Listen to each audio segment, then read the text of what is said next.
All right, ladies and gentlemen, welcome back to another episode of the podcast. Podcast got a new name. So we'll get ahead and start there before we get ahead and start rolling. So, new name for the podcast is called Lose Logic. Name came from a friend, actually came from my daughter's mom. So, um, shout out to her for coming up with the name. Nice little change. Break it down with a little different dynamic. But cool beans, got that rolling out the way. So let's see what is on the brain today. So today, as you can see in the topic scrolling there at the ticker on the bottom, what is the culture? So when we talk about culture, obviously I'm going to reference mainly when it comes to Black culture, right? African Americans, things of that nature, right? So what is the culture? The reason this came up is if you've been around the past couple of years, if you've been around at any point in an extended period of time, you've noticed that when it comes to the Black community or the African American community, that you see a lot of things that come up and happen, and a lot of these things end up causing issues, or they end up perpetuating a stereotype, which end up causing people to have a lot of grief or a lot of rebuttals too, because obviously stereotypes, they try to take the actions of a few and try to tie that to the mass, right? Try that to the whole group. So, for example, anytime there's some kind of racial component to a situation, it blows up, like severely blows up. Like, for example, recently there was one with the guy that got pulled over by the cops in Florida. That thing turned into a whole heap of mess.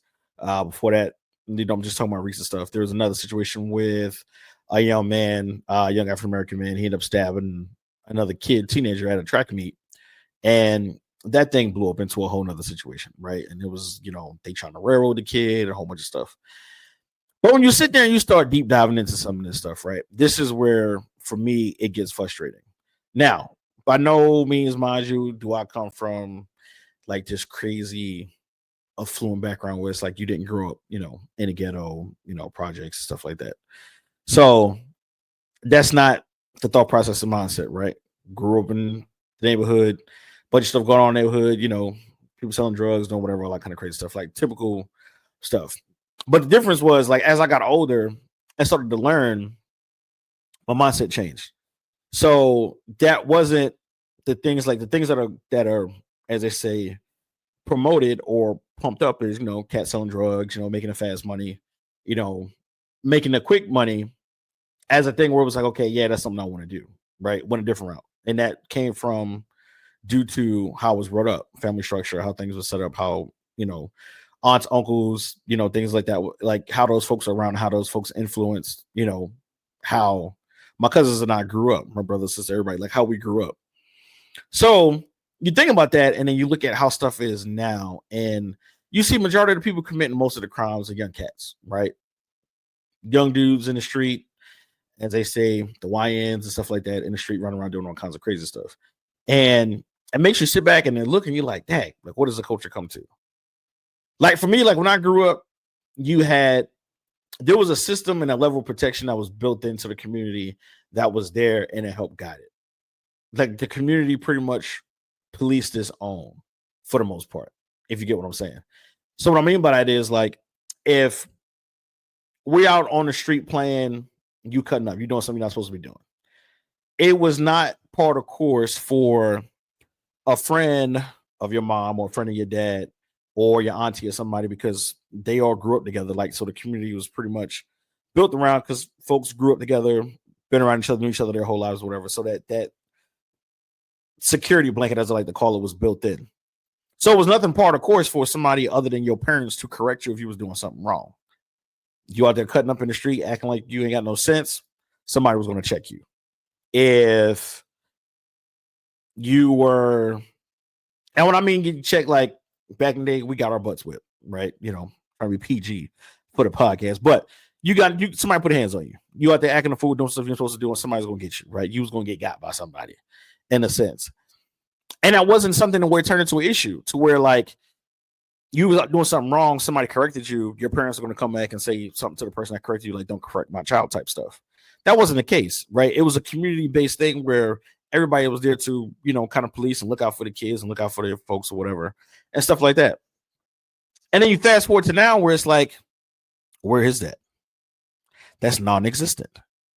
Now you can look at that, and a lot of people say, okay, that comes from a breakdown because of the fact that you have, like the parental structure is gone, and you got, moms, single moms raising young men, and that whole thing, which it does play a part, like it does have an impact.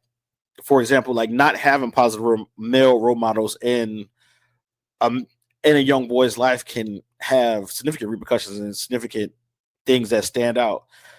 Like I talked about in a previous, like in my previous podcast, podcast before previous podcast, I talked about in the previous podcast where it was like you see guys nowadays or young men nowadays that don't know basic stuff.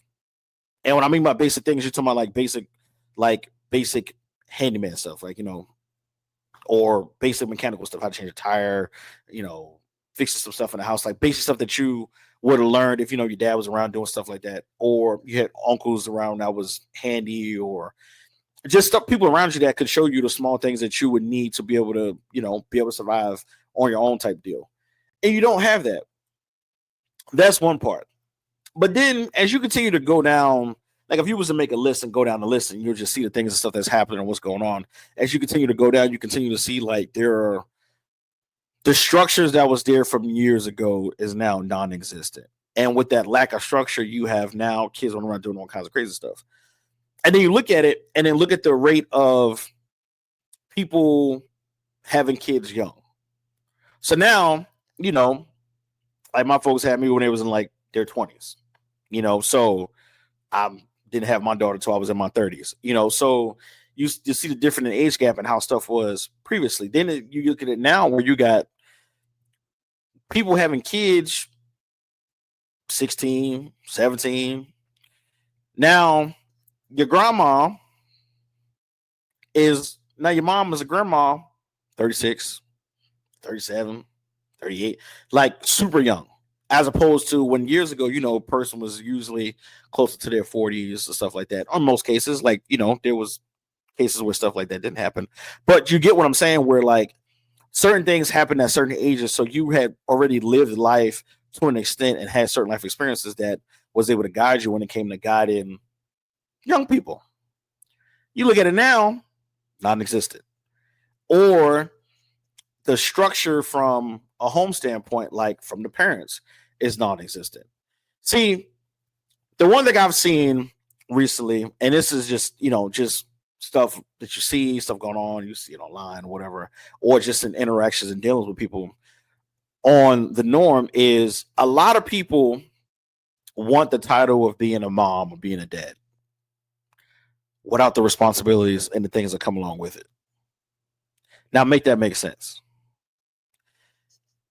When you become a parent, your whole life changes. Your whole structure in your life changes. Your sole focus now is to take care of that child and to guide that child. From a male standpoint, your job is to provide and take care of your child. So you provide and take care of your family, right? That's as men, that's what we're supposed to do. And then obviously, with the way things have changed now in society, like you get women that are providers as well. So they're taking on that role of being a provider, taking care of stuff, and then also still being a nurturing mom and nurturing the child as well. So with that going on, you sit there and you think about it and you like, okay, cool. But where's the structure? You got kids running around robbing, shooting, thugging, doing all kinds of crazy stuff. And the first thing everybody look up is like, okay, where's the structure? What can we do to help these kids out? Now, like I said, the way I was brought up, it was old school, Old Testament, man. Hey, you out there acting a fool, somebody gonna come see you, somebody putting hands on you, right? You getting the butt whooping. If you go back to the folks, my auntie, mom, and them generation, and that folks, and the folks before them, you got the switches. Psychological torture. They make you go get it yourself, take it off the tree branch, and you know what's about to happen to you. You ever see the Jackson 5 movie? If you haven't seen, check it out. Exactly what happened. Go get the switch. Now you're getting your butt whipped because you was cutting up. Now, don't happen at all. You got kids 5, 6 years old talking back to their parents. Now, from a cultural standpoint, we used to see this, from the non-black folks. And this is a reference, kind of like a jokey thing talking about it, but that's what you used to see it. So you would see them like, And that's wild. That's a culture thing. Like they can get away with doing that. But now you see how stuff has changed. It's happening with the black folks too. Why? Because you got kids raising kids.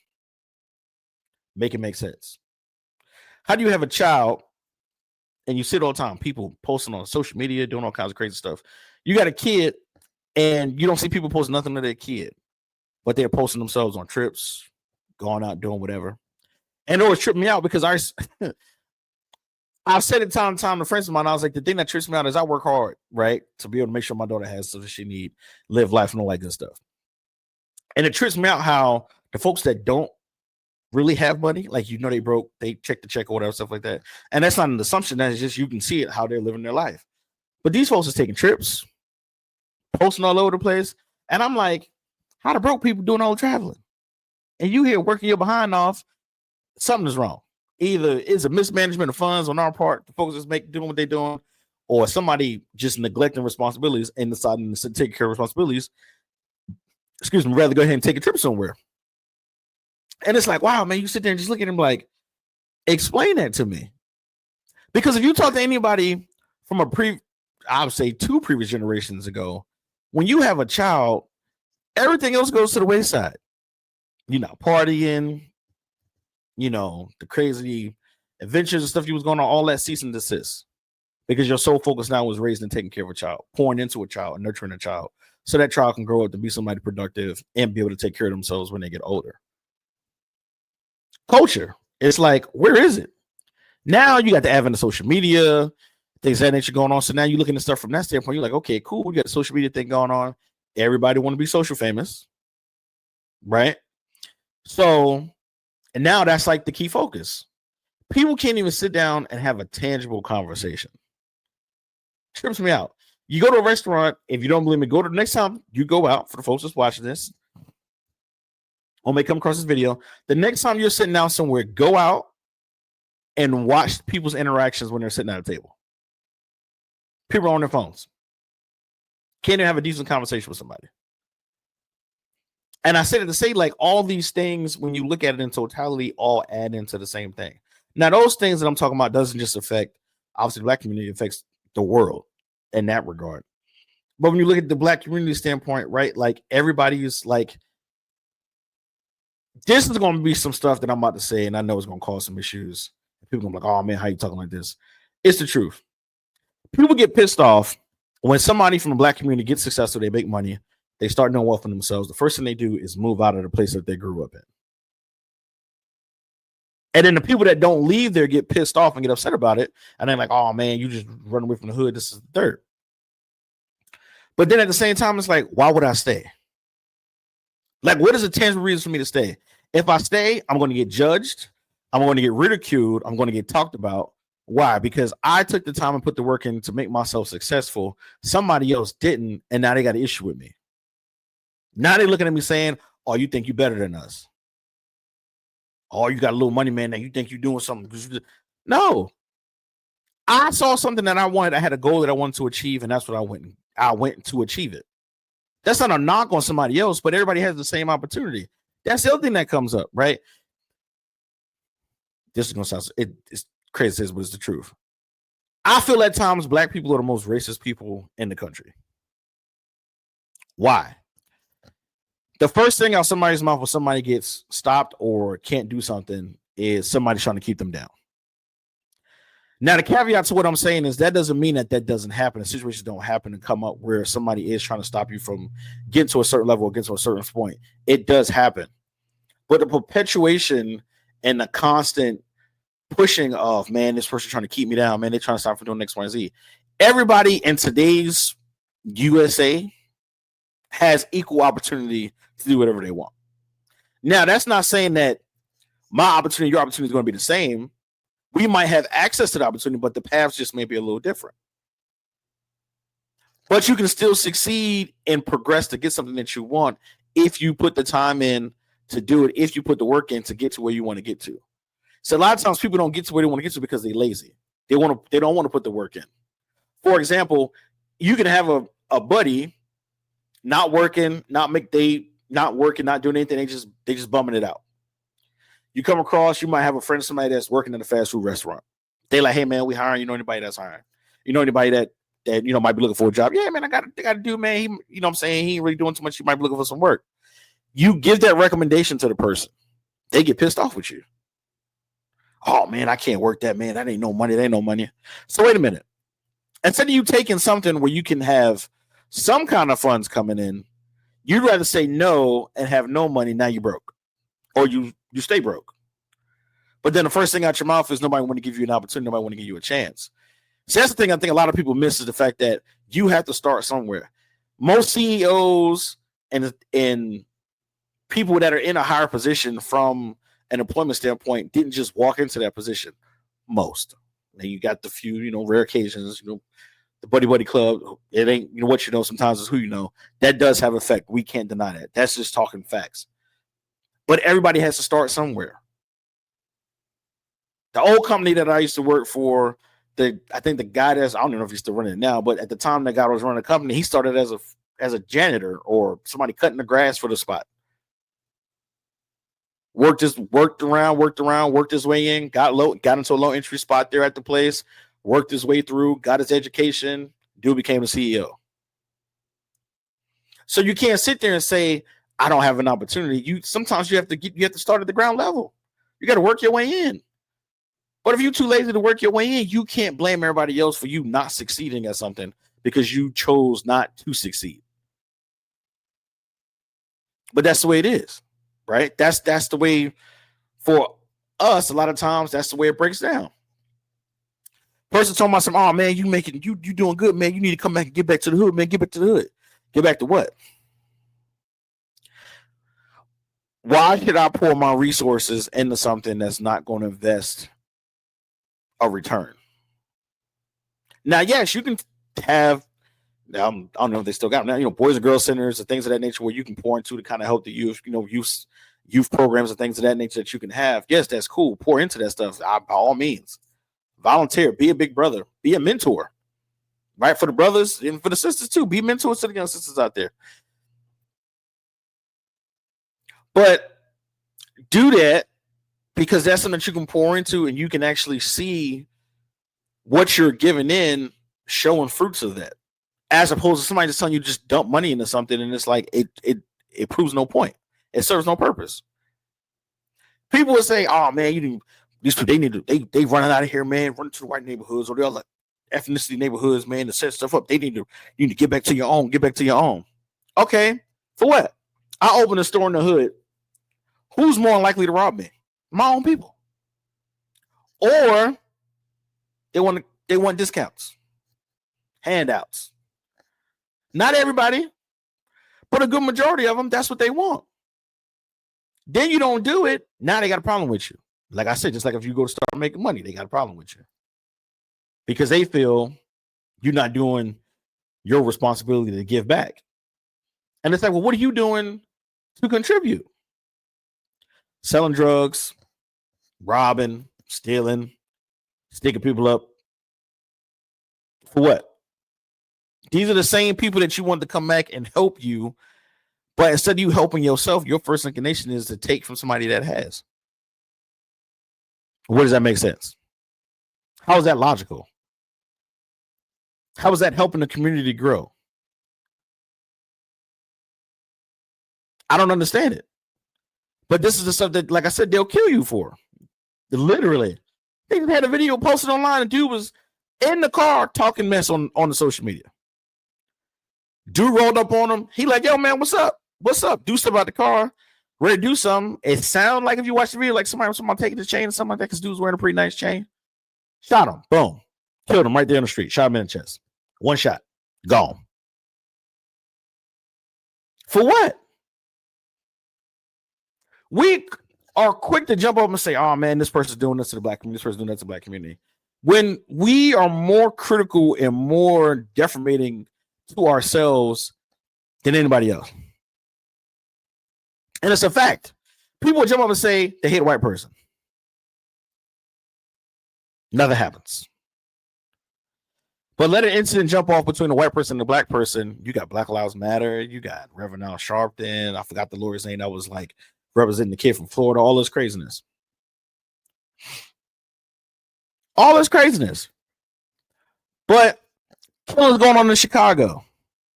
I don't see no marches. I don't see no rally points. I don't see no nothing.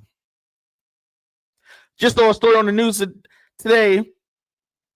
Dudes in a gang, California, trafficking women, using music videos to set stuff up, grabbing women, selling them, trafficking them.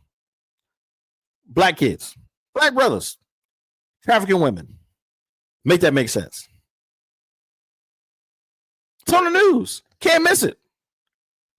Not one protest, not one jump up, nothing.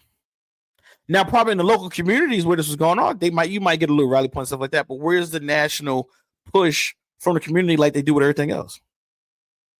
Where? Nobody says nothing. I saw another story. I might have to pull it up. And if I do, I'll pull it and post it on my social.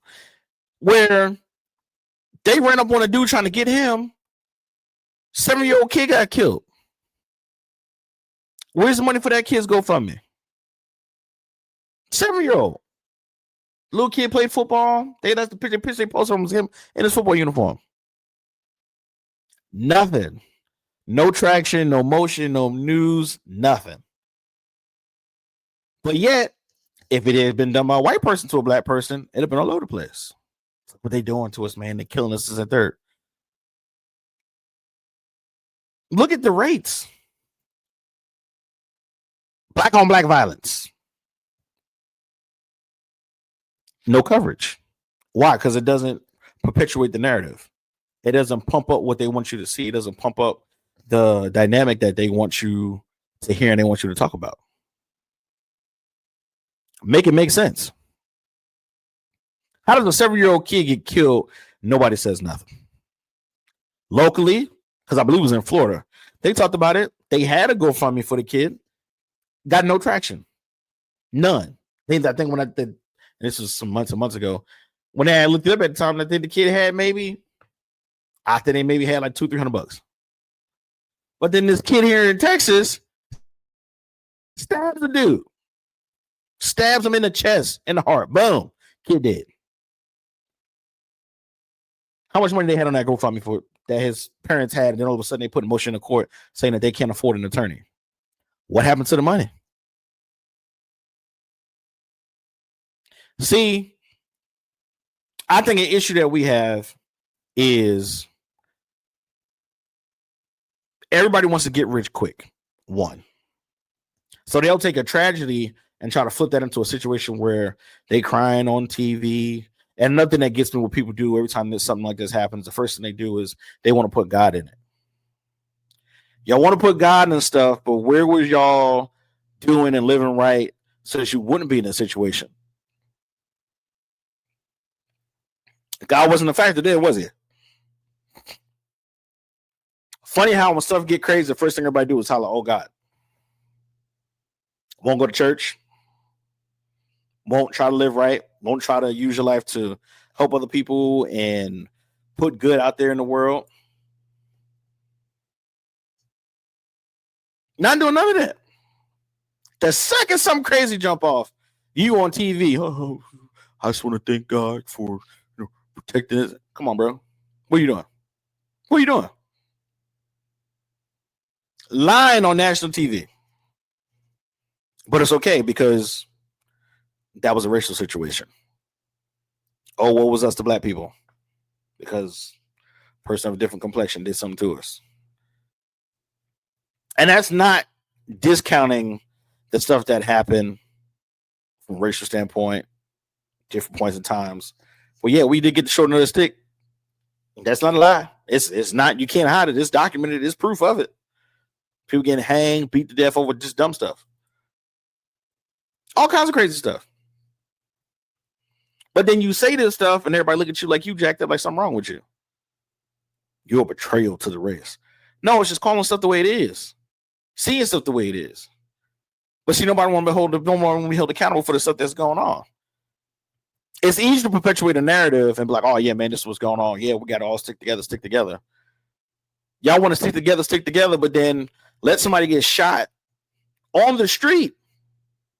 You know who shot that person. Cops roll up. I ain't see nothing. I ain't see nothing. But these are the same people that's screwing up and jacking up the community that you live in, jacking up the neighborhood that you live in. Look at the stuff going on in DC. And that's, I mean, nation's capital is nation's capital. But everybody tweeting about that. But then you look at the people posting videos about it. They like, yo, man, it's quiet. I ain't never been this quiet in the streets. Why? Because the big boys is out there. And they ain't playing no games, and they throwing big stuff at you. You get that caught doing stuff you're supposed to be doing, they coming to get you. Now everybody laying low. And then one dude posted a video about it, and he was like, yo, you know what I'm saying? This ain't the time to be doing stuff you're doing, so if you're doing that, man, lay low. No. I want you to stop doing it all together. Committing crimes, robbing, and stealing people for what? Like I said, everybody has the opportunity to do something to make something of themselves. But nobody wants to put the time in. Everybody wants the quick stuff. Fast, instant gratification, instant salvation. Well, instant satisfaction, instant freaking, they want everything instant. You want it quick, fast. Yeah, man, I got it. Like how some of these dudes trafficking chicks, they got caught. Why? They got stuff posted on social media. Dude standing there in the video. Dude sitting on the truck. Flaunting. Just putting stuff out there. That's why people get caught up. The crazy thing is, you watch any old gangster movie, stuff going on. Obviously, not perpetuating that whole lifestyle, stuff like that. But the logic for some of the folks that were doing shady stuff and not getting caught at the time that they were doing it. Why? Because they too flashy. Don't be loud. Don't be the loudest person in the room. Can't tell these kids nothing. First thing they do something on social media.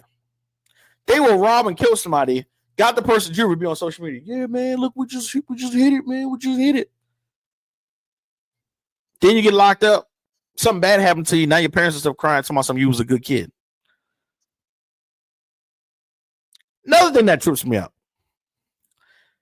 Everybody's the king and the queen. I already know this is going to cause some issues. I don't even care. Everybody is not a king and a queen. Sorry to burst your bubble. There's only one king. Big G upstairs. That's it. People run. I don't even know where this thing came from. But everybody running around, oh, you king, queen, king. No, you're not. Even if you look at history and you look at the breakdowns of kingdoms where there were kings and queens, everybody in the area was not a king or a queen. Sorry. Most of you are peasants. King and queen come with a certain stature. Money is one of them. Most of the folks running around talking about some they king and queen ain't rich, ain't balling like that. And that's a facetious thing to talk about, but it's the truth. Everybody's not a king and a queen, but everybody run around saying it. Then you say that somebody's not then everybody get upset. How? You got one. If you're a believer in Christ and follow Jesus, you're in there's one. Him. That's it. And like I said, everybody want to run around with this mindset. Oh yeah, man, I'm like, no. You can't even do basic level stuff, and you I'm this, I'm that. No, bro. No, girl. Sorry to burst your bubble. You are not. It is what it is, man. But these are the things that go on that's perpetuated. Don't nobody say nothing about it. Everybody let it slide. Everybody want to be down with the Joneses. Everybody want to roll with the trends. Everybody's a bunch of followers. That's literally what it boiled down to. Everybody's a follower. Everybody want to follow what the next person doing because they feel like that's the new hot thing to do. I talked about on previous podcasts about when they had, I don't know if it's still going on, a crazy TikTok challenge where people were, they running up, kicking people's doors like they the police, running up on with aerosol guns and a Pooh Shiesty mask on. White lady came out on the news and was like, yo, and dictatorships was in Florida. You know, Florida, everybody, they got guns in Florida just like Texas. I don't never got as many guns in Texas, but they got guns in Florida just like they do in Texas. And a white lady came out on the news and she was like, yo, y'all think it's all fun and games until somebody gets shot and killed. And now your parents are sitting there crying on the TV talking about something, like I just said with other stuff, how good of a kid this person was. Then actually had, I think it was in Virginia. I don't know if it was a regular Virginia or West Virginia. Lacrosse player went up, participated in the dumb stuff, and got shot. Oh, man, that's messed up. It's just a game. It's not a game. People out here running around doing stuff that will get you killed. Killed. But because it's a trend, it's the new hot thing to do. Go ahead and do it. Let's do it. Let's all participate. Now, how about you have your own mind? Make a decision. Read, research. You'll see people run up, right? Like somebody was talking about slavery. Good topic. It happened. But I'm like, dig a little bit. What you mean? Well, dig. Where did the slave trade start at? Africa. Why? African tribes back in those times when they would conflict or one was going to take over another, they would win and then they would enslave the men. Then they got to the point where obviously, you know, the folks from Europe started making their way down there and black folks were selling them. Getting sold by your own people. Your own people. Selling you quick, fast, and a hurry for a quick buck.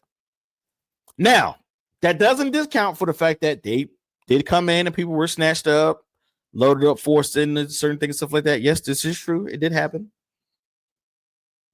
But when you look at the breakdown and actually start digging and looking into stuff, you start seeing the real information, not the stuff that's just perpetuated out there and constantly repeated. And I think to say that it's like almost like taboo. Oh man, you signing with this, you signing with that. No, man, it's called doing research. It's called reading, expanding your knowledge. When you expand your knowledge, the things that are ignorant and don't make sense, you tend not to follow those. You tend to start making smart decisions. You tend to start digging and looking at things and not just taking everything at face value.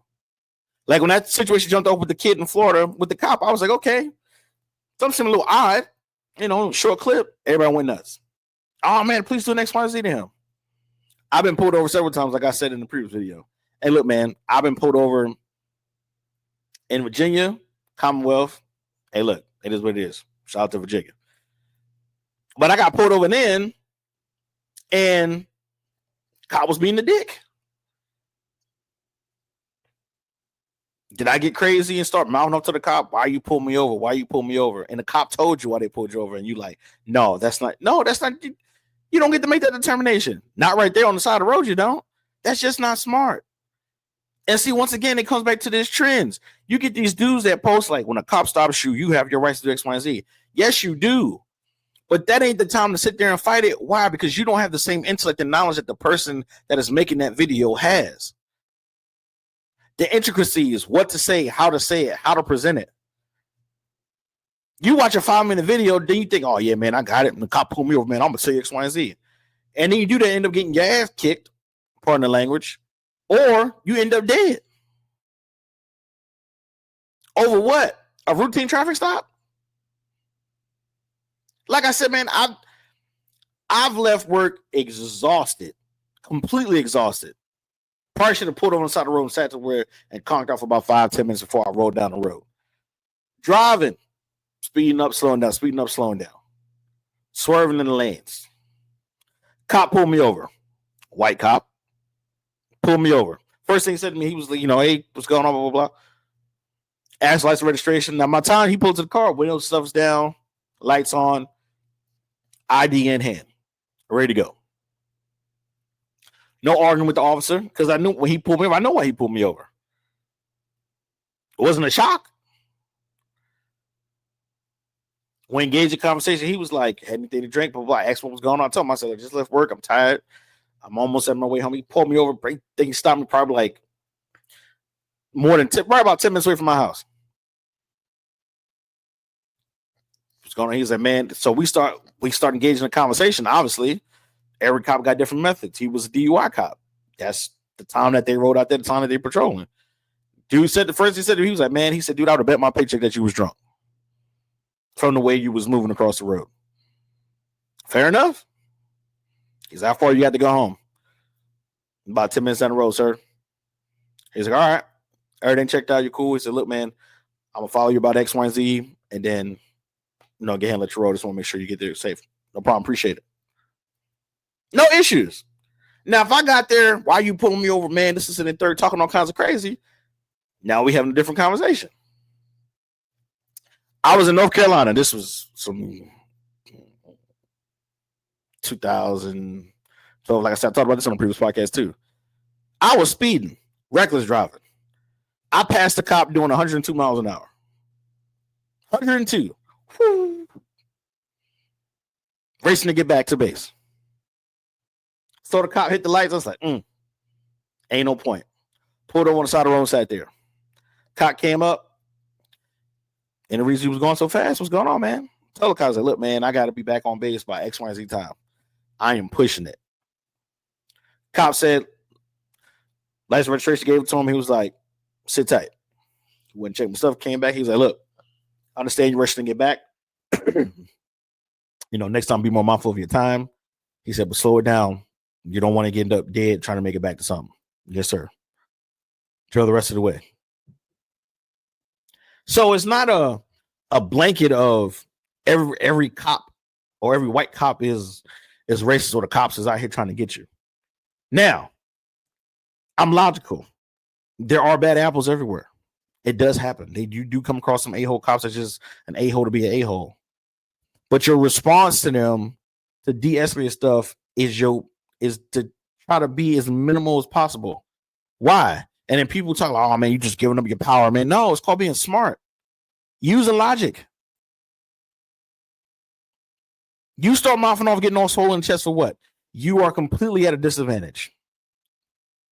One, is more of them than you. Two, they got weapons, you don't. And if you do, you damn sure don't want to touch it because you already know what's about to happen to you. Be smart about what you're doing. Be smart about how you're moving. Stop perpetuating narratives for no reason. Then somebody say something to you because you perpetuating exactly whatever they have formulated in their head. Now you got an issue. Now you got an attitude. But you putting yourself in a situation for people to say something to you about what you're doing and how you're moving. But then you get upset. Now you got an attitude. Now you're mad. Oh, they're trying to keep you down. They doing this to you. They doing that to you. It's not always the case. So I say in closing, man, I don't know what the culture is and where it's going. I just tell my folks, look, man, everybody got an opportunity now to be successful and make something of themselves. And everybody has a chance to do better. So do better. I'll catch y'all on the next one, man. Make sure you like, listen, subscribe. We starting to roll. TikTok, Instagram, YouTube, iTunes. So have a way you can listen to the pod, listen to it. Have a way you can catch up with the video, catch up with it. Make sure y'all comment, voice your opinions. Let me know what you think, man. Let me know what you're feeling. I'll check in with y'all later. Y'all have a good one.